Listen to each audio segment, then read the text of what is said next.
بھارتی فوج کے کھوکھلے بیانات ان کی بڑھتی ہوئی مایوسی کی نشاندہی کرتے ہیں۔ پاکستان مکمل طاقت کے ساتھ کسی بھی مہم جوئی کا جواب دے گا۔ Army chief general Asim Munir کی زیر صدارت 267ویں کور کمانڈرز کانفرنس نے بھارتی فوجی قیادت کے بیانات کو غیر ذمہ دارانہ اور علاقائی استحکام کے لیے نقصان دہ قرار دیا۔ کانفرنس کے شرکاء نے بھارتی فوجی قیادت کے حالیہ اشتعال انگیز بیانات کا بھی سخت نوٹس لیا۔ کانفرنس نے درپیش خطرات کا مفصل جائزہ لیا، علاقائی اور داخلی سلامتی کے منظرنامے پر روشنی ڈالی۔ آئی ایس پی آر کا کہنا تھا کہ شرکاء نے ایل او سی اور ورکنگ باؤنڈری کے ساتھ موجودہ صورتحال پر تبادلہ خیال کیا۔ اس موقع پر آرمی چیف کا کہنا تھا کہ پاکستان آرمی ملک کی خود مختاری اور سالمیت کے دفاع کے لیے پوری طرح تیار ہے، اور بھارتی فوج کے یہ کھوکھلے بیانات ان کی بڑھتی ہوئی مایوسی کی نشاندہی کرتے ہیں۔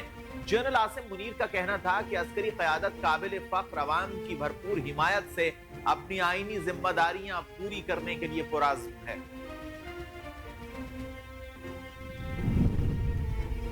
ملک میں حالیہ دہشت گردی کے واقعات کی مذمت کرتے ہیں۔ وفاقی کابینہ اجلاس سے خطاب کرتے ہوئے وزیر اعظم شہباز شریف کا کہنا تھا، ملک بھر میں انسداد پولیو مہم کا آغاز ہو چکا، ملک سے پولیو کے خاتمے کے لیے ہر ممکن اقدامات کر رہے ہیں۔ جمرود میں پولیو ٹیم پر حملہ افسوسناک ہے۔ انہوں نے کہا کہ بلوچستان میں دہشت گردوں سے لڑتے ہوئے زخمی ہونے والے سیکیورٹی اہلکاروں کی عیادت کی۔ سیکیورٹی فورسز نے بہادری سے لڑتے ہوئے 23 خوارج کو جہنم واصل کیا۔ خوارج سے لڑتے ہوئے 18 جوان جام شہادت نوش کر گئے۔ زخمی جوانوں سے ملاقات کی تو ان کے حوصلے بلند تھے۔ جوانوں کے ملک کی خاطر قربانی کے جذبے اور غیر متزلزل عزم کی پوری قوم معترف ہے۔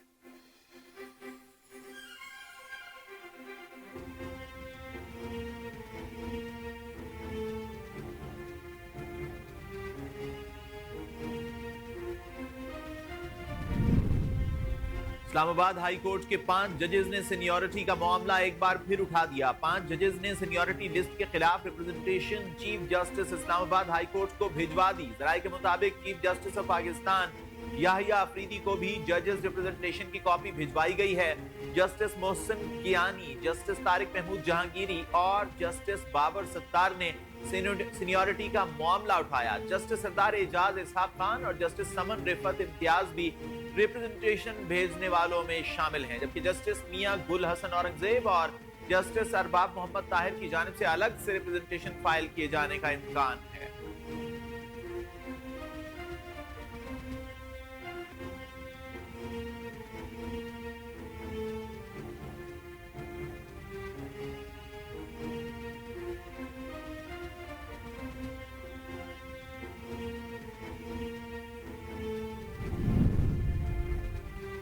فوجی عدالتیں سپریم کورٹ میں فوجی عدالتوں میں سویلینز کے ٹرائل کے خلاف انٹرا کورٹ اپیل پر سماعت کے دوران جسٹس جمال خان مندوقیر نے ریمارکس میں کہا ہے کہ ہمارے آرمی ایکٹ جیسی سیکشن 2D کیا دنیا میں کہیں ہے۔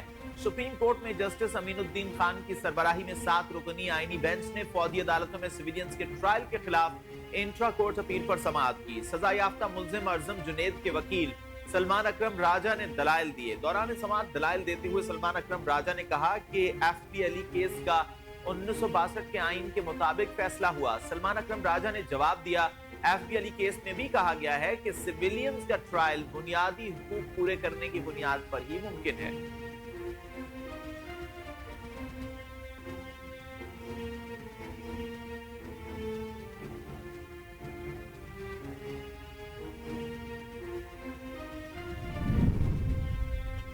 Cause list cancel. اسلام آباد ہائی کورٹ کے جسٹس سردار اعجاز اسحاق خان کی کاز لسٹ کینسل کر دی گئی۔ جسٹس سردار اعجاز اسحاق خان آج دستیاب نہیں ہوں گے۔ کاز لسٹ کینسل ہونے کا نوٹس عدالت کے باہر آویزاں کر دیا گیا۔ اس کے علاوہ گزشتہ روز کی ہڑتال کے بعد اسلام آباد ہائی کورٹ کے دیگر ججز کی عدالتوں میں کیسز کی سماعت معمول کے مطابق جاری ہے۔ ٹرانسفر ہونے والے تینوں ججز نے بھی آج معمول کے مطابق کیسز کی سماعت کی۔ سینئر پیونی جج جسٹس سرفراز ڈوگر نے سنگل بینچ میں 10 کیس سنے۔ جسٹس سرفراز ڈوگر کی عدالت میں ڈویژن بینچ میں 6 کیس بھی سماعت کے لیے مقرر ہیں۔ جسٹس خادم حسین سومرو نے آج 9 کیسز کی سماعت کی۔ جسٹس محمد آصف نے 6 کیسز کی سماعت کی۔ گزشتہ روز ہڑتال کے باعث کئی کیسز التوا کا شکار ہو گئے تھے۔